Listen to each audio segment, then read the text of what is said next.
Vamos seguir falando sobre vacinação de adolescentes. Então, se você tem alguma dúvida, esse é o momento. Pode escrever para a gente também pelo Twitter para fazer a sua pergunta, porque o Ministério da Saúde segue, por enquanto, com a recomendação de suspender a vacinação de adolescentes sem comorbidades.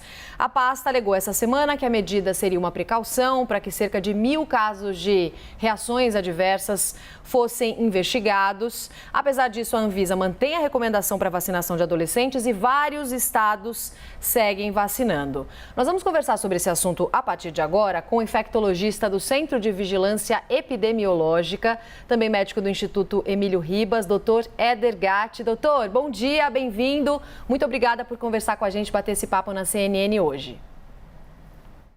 Bom dia, Roberta. Bom dia, Jairo. Obrigado pelo convite.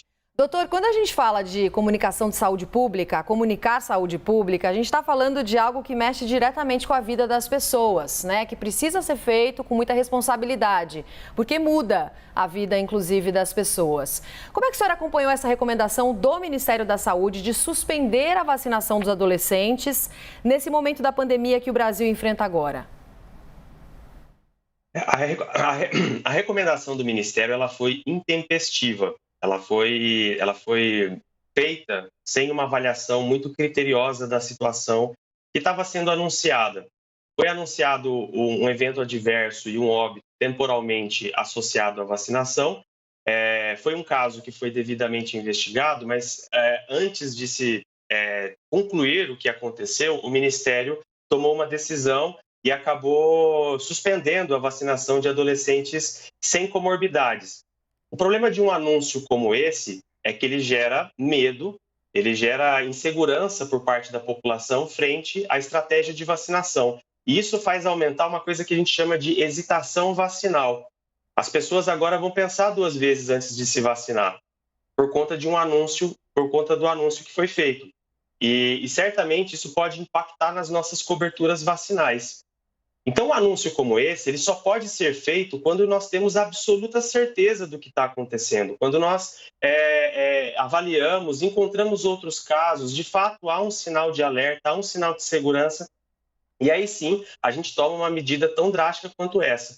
Porque se o Ministério voltar atrás, e eu espero que volte, certamente as pessoas vão se questionar, e isso é muito ruim. Então, eu acho que o Ministério da Saúde errou, ainda é tempo de corrigir o seu erro, e eu acho que os estados e municípios que mantiveram a vacinação, que sustentaram a sua posição, eles estão corretos, porque os fatos que foram anunciados, eles não justificavam a suspensão como foi feita.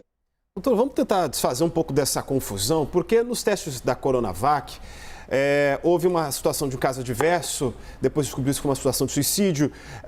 Da vacina da AstraZeneca, nós tivemos aí as grávidas que deixaram de tomar esse imunizante, foi substituído pela Pfizer ao longo desse período. Eu gostaria que o senhor explicasse para a gente quais as diferenças em relação a isso e como fica agora os adolescentes que já tomaram a primeira dose. Devem tomar a segunda? A sua pergunta ela é muito boa, sabe? Porque sempre que a pessoa é vacinada, os dias posteriores à vacinação, ela precisa ficar atenta. E se acontecer qualquer evento clínico indesejado, a gente já classifica essa pessoa como um evento, esse caso, né, como um evento adverso pós-vacinação. Então, a definição de evento adverso pós-vacinação é qualquer ocorrência indesejada que acontecer temporalmente posterior à vacinação. E aí o que acontece é que a gente notifica, a gente identifica o evento adverso pós-vacinação, só que atribuir causalidade à vacina, esse é outro ponto, é outra coisa a ser feita. E aí a gente avalia o caso, e aí depois de uma avaliação criteriosa, classifica se o caso tem relação ou não com a vacina. Então acontece de termos eventos adversos pós-vacinação sem relação com a vacina. Ou seja, é um evento que aconteceu posteriormente, mas não tem relação com a vacina. Então, esses casos que foram descritos, que você mesmo citou, foram casos que foram identificados, foram investigados e foi publicado depois condutas, né? Condutas frente foi publicado um parecer e depois condutas frente a esse caso. Eu acho que o que aconteceu agora é que a conduta veio antes de se concluir o que aconteceu. E aí depois concluiu-se o contrário e vai ficar difícil, vai ter que voltar atrás. E aí você me perguntou o que os adolescentes que receberam a primeira dose devem fazer. O ideal é que eles se vacinem. Eles não podem ficar sem se vacinar. Eles já foram expostos à vacina uma vez, o organismo deles já começou a produzir defesa contra a Covid-19, e aí agora eles precisam completar o esquema para consolidar essa defesa. Então a recomendação é: os adolescentes que já foram vacinados devem completar o seu esquema, pois a gente tem que lembrar que existe o risco de evento adverso para qualquer medicamento, para qualquer vacina. Normalmente esse risco é baixo, é um risco muito pequeno e a maioria dos eventos adversos eles são leves. Isso quando eles acontecem. Só que a gente tem que lembrar que a gente está falando da Covid-19, doença que já matou quase 600 mil brasileiros, doenças que matou adolescentes também, ou seja, o risco da doença é muito alto e por isso que a gente não pode abrir mão da vacinação. Sim. Agora, doutor, uma vez que há uma enxurrada de notícias erradas nas redes sociais e confusas também, queria que o senhor esclarecesse, porque muitos argumentos nas próprias redes sociais, eles focam na questão de risco e benefícios. A gente pega a vacinação de adolescentes. Qual que é a importância de vacinar esse grupo de jovens nesse momento? Você citou uma coisa muito interessante, o fenômeno de divulgação maciça de informação via redes sociais, e muitas vezes as informações são erradas. A gente tem aí movimentos anti-vacinas crescendo no Brasil. Isso é um fenômeno muito comum em países desenvolvidos e que, infelizmente, tem crescido aqui. E é um desafio para o programa de imunização lidar com esse tipo de problema, porque a gente precisa ter uma estratégia de comunicação muito forte e que muitas vezes as informações erradas elas acabam chegando mais rápido e as pessoas acabam tirando conclusões equivocadas. Então, esse é um grande desafio. Agora, com relação ao risco, qual é o benefício de vacinar adolescentes? A gente está falando de um público que a Covid-19 ela tem um risco menor nesse grupo. As manifestações clínicas elas costumam ser mais leves, sim. Só que é um grupo populacional que contribui com a manutenção da doença na população.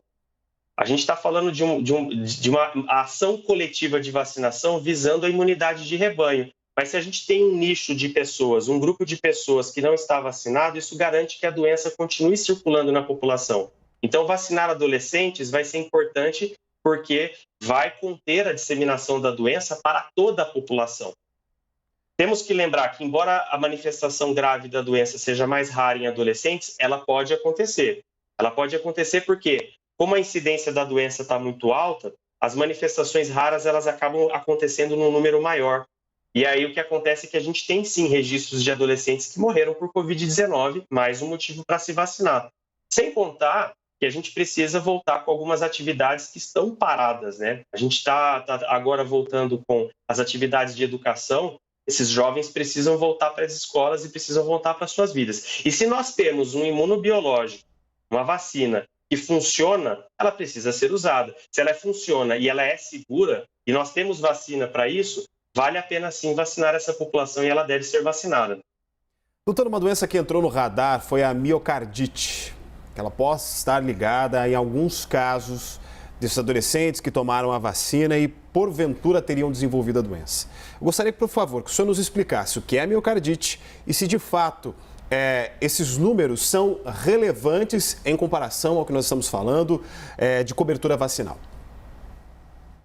Miocardite é uma inflamação no coração, né? É uma inflamação no coração que acaba lesando o músculo cardíaco. E houve registros de casos de miocardite temporalmente associado a algumas vacinas, né? E isso aconteceu em países desenvolvidos, isso acabou gerando um sinal por parte da Organização Mundial da Saúde para que os países vigiassem a ocorrência desse agravo. Então, foi descritos casos temporalmente associados a vacinas. Com relação a se esses casos, de fato, estão relacionados à vacina, isso é uma coisa que vamos concluir num futuro próximo. Porque os casos que foram descritos são relevantes, precisamos olhar para eles, só que o número ainda é pequeno e isso permite que a gente diga que as vacinas que nós temos são seguras. Mas só que nós precisamos vigiar a ocorrência de miocardite na nossa população vacinada. Os casos que foram descritos até agora, eles são casos que aconteceram principalmente em homens jovens e são casos leves, ou seja, teve boa recuperação. Teve, no geral, a miocardite nessa população, temporalmente, e casos que foram temporalmente associados a vacinas tiveram manifestações mais leves. Então, por isso que isso permite a gente continuar utilizando a vacina, permite a gente dizer para a população que a vacina é segura, só que a gente precisa continuar vigiando a ocorrência desse agravo. E, obviamente, que se a vigilância encontrar algum risco para a população ou algum sinal de que algo diferente está acontecendo, aí sim as autoridades vão poder fazer alguma coisa. Então, a vigilância está aí para vigiar a ocorrência desses agravos. Só que o recado as vacinas são seguras sim, a Covid-19 é uma doença grave e nós precisamos combatê-la. Nós conversamos com Éder Gatti, infectologista do Centro de Vigilância Epidemiológica e também médico do Instituto Emílio Ribas. Muito obrigado pelas informações, pelas entrevistas e por dirimir essas dúvidas todas que a gente tem em relação à vacinação. Doutor, obrigado. Obrigado, tenham todos um bom dia.